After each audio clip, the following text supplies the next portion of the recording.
سوال یہ ہے کہ 12 ربیع الاول کو عید میلاد النبی منانا جائز ہے کہ نہیں؟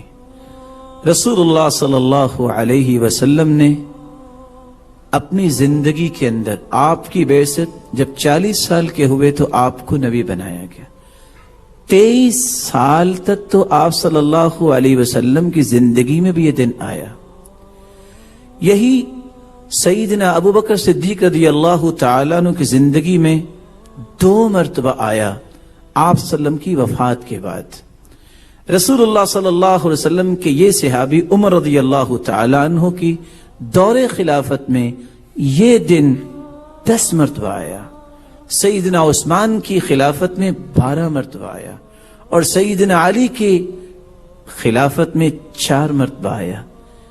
کسی صحابی نے اس انداز سے دن منایا؟ کسی ایک حدیث میں.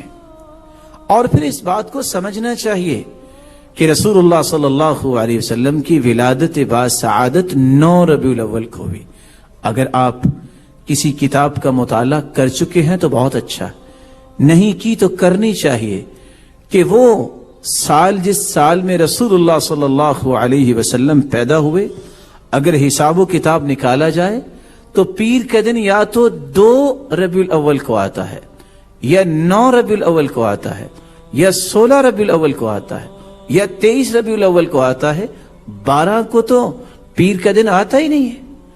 اور رسول اللہ صلی اللہ علیہ وسلم پیر کے دن روزہ رکھا کرتے تھے اور فرمایا میں اس دن اللہ نے مجھے مبعوث کیا اور اس دن اللہ تعالیٰ نے مجھے دنیا میں بھیجا. آپ تو شکر کے لیے اللہ کی رضا حاصل کرتے ہیں، آپ تو یہ طبلے اور اس طرح کی چیزوں کو توڑنے آئے، منع کرنے آئے. خوشی کا موقع آپ نے سنا، کان اذا اتاہ امر یسر بہ خر ساجدا للہ. آپ کو جب خوشی ملتی تو آپ اللہ کے سامنے سجدہ ریز ہوتے. نہ اس طرح فضول خرچی کرنے کا حکم دیا، نہ اس طرح کیا، نہ کسی صحابی نے کیا. سب سے پہلے موصل کے اندر مظفر الدین کوکبری نے سب سے پہلے اس بدعت کو ایجاد کیا، جس کو آج مسلمان تقرب الہی کا بہانہ سمجھ بیٹھے ہیں.